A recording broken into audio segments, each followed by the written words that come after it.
ঢাকা বার কাউন্সিলে Dhaka bank পিএলসির ৩৯তম উপশাখা bar council উপশাখা উদ্বোধন করা হয়েছে।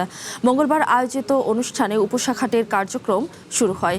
এটি ঢাকা ব্যাংকের লোকাল অফিসের অধীনে পরিচালিত হবে। উদ্বোধনী অনুষ্ঠানে প্রধান অতিথি হিসেবে ছিলেন আইন, বিচার ও সংসদ বিষয়ক মন্ত্রী ও সংসদ সদস্য মোহাম্মদ আসাদুজ্জামান।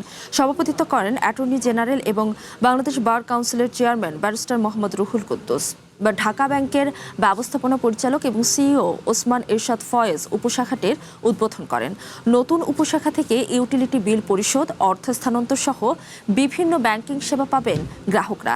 এর মাধ্যমে বার কাউন্সিলের আইনজীবী এবং সংশ্লিষ্টদের জন্য সহজ, দ্রুত এবং সুবিধাজনক ব্যাংকিং সেবা নিশ্চিত হবে।